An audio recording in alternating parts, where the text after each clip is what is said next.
Party Congress നടക്കുന്ന കാലത്ത് ഒരു സിനിമയ്ക്ക് നേരെ നടത്തിയ ഏറ്റവും ഹീനമായ കടന്നാക്രമണം. ആ സിനിമ രാഷ്ട്രീയമായ വലിയ ആശയങ്ങൾ എന്തെങ്കിലും പ്രകടിപ്പിക്കുന്ന ഒരു സിനിമയൊന്നുമല്ല.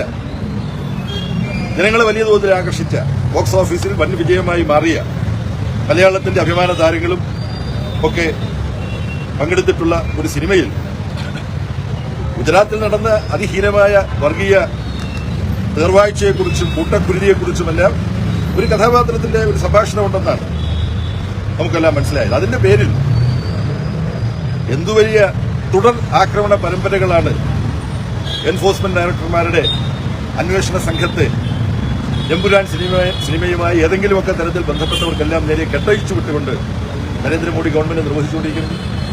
അതിൽ നഗ്നമായ നിയമലംഘനമുണ്ട്. എന്താണ് ആ നിയമലംഘനം? RSSന്റെ പ്രതിനിധികളെ കുത്തി നിറച്ചിട്ടുള്ള സെൻസർ ബോർഡ് അനുമതി കൊടുത്ത സിനിമയാണ് പ്രദർശിപ്പിച്ചത്.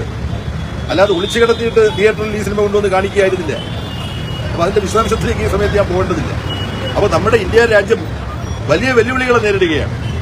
ഇതിനെ അഭിമുഖീകരിക്കാൻ വളരെ വ്യക്തമായ കാഴ്ചപ്പാടോടുകൂടി പ്രവർത്തിക്കുന്ന പാർട്ടിയാണ് CPIM. പാർട്ടി കോൺഗ്രസ് അംഗീകരിച്ച മറ്റേ ഒരു പ്രധാനപ്പെട്ട പ്രമേയത്തെക്കുറിച്ചുകൂടി പറഞ്ഞിട്ട് എന്റെ ഈ പ്രതികരണങ്ങൾ ഞാൻ അവസാനിപ്പിക്കുകയാണ്. നിങ്ങളിവിടെ ഇങ്ങനെ വന്നപ്പം ഈ സമയം മുതലെടുത്തിട്ട് ഞാൻ അനാവശ്യമായ ഒരുപാട് കാര്യം സംസാരിക്കാൻ പാടില്ലെന്ന് എനിക്കും അറിയാം. പാർട്ടി കോൺഗ്രസ് അംഗീകരിച്ച വളരെ പ്രധാനപ്പെട്ട ഒരു പ്രമേയം കേരളത്തിലെ ഇടതുപക്ഷ ജനാധിപത്യ മുന്നണി ഗവൺമെന്റിന്റെ സംരക്ഷണത്തിന് ഇന്ത്യയിലെ പാർട്ടി ഒന്നടങ്കം അണിനിരക്കണമെന്ന് ഒരു പ്രത്യേക പ്രമേയം അംഗീകരിച്ചു. പാർട്ടി കോൺഗ്രസ് അംഗീകരിച്ച പ്രധാനപ്പെട്ട രാഷ്ട്രീയ പ്രമേയത്തിലും കേരളത്തിലെ ഇടതുപക്ഷ ജനാധിപത്യ മുന്നണിയുടെ സംരക്ഷണത്തെക്കുറിച്ച് പറയുന്നുണ്ട്. കേന്ദ്ര ഗവൺമെന്റ് കേരളത്തിന് അവകാശപ്പെട്ട പണം തരാതെ സാമ്പത്തികമായി സംസ്ഥാന ഗവൺമെന്റിനെ കഴുത്തു ഞെരിച്ച് കൊല്ലാൻ ശ്രമിച്ചുകൊണ്ടിരിക്കുകയാണ്.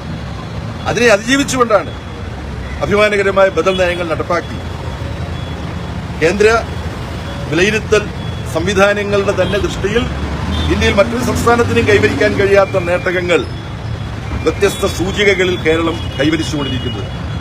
ആ ഗവൺമെന്റിന്റെ ഒരു തുടർഭരണം അടുത്ത വർഷം നടക്കാൻ പോകുന്ന കേരളത്തിലെ നിയമസഭാ തെരഞ്ഞെടുപ്പിൽ നമുക്ക് കൈവരിക്കാൻ കഴിയണം. കേരളത്തിലെ ജനങ്ങൾക്ക് അതിൽ നമുക്ക് നമ്മുടെ മുഴുവൻ ശക്തിയും കേന്ദ്രീകരിക്കാൻ സാധിക്കണം. അതിന്റെ മുന്നോടിയായിട്ടാണ് ഈ വർഷം തദ്ദേശ സ്വയംഭരണ സ്ഥാപനങ്ങളിലേക്കുള്ള തെരഞ്ഞെടുപ്പ് നടക്കാൻ പോകുന്നത്. അപ്പൊ ഈ പോരാട്ട ഭൂമിയിലേക്കാണ് നമ്മളെല്ലാം ഇവിടെ കാണിച്ച ആവേശത്തിന്റെ 10 മടങ്ങ് ആവേശത്തോടുകൂടി നമ്മുടെ മുഴുവൻ കരുത്തും ഊർജ്ജവും എടുത്ത് വിനിയോഗിക്കേണ്ടത്. അതിന് ശക്തി പകരാൻ 24-ാം പാർട്ടി കോൺഗ്രസിന്റെ ചർച്ചകളും തീരുമാനങ്ങളും സഹായിച്ചിട്ടുണ്ട്. ഇവിടെ കാത്തുനിന്ന് പാർട്ടിയുടെ എളിയ ഒരു പ്രവർത്തകൻ എന്നുള്ള നിലയിൽ പുതിയ ജനറൽ സെക്രട്ടറിയെ സ്വീകരിക്കാൻ നിങ്ങൾ കാണിച്ച ഉത്സാഹത്തിന്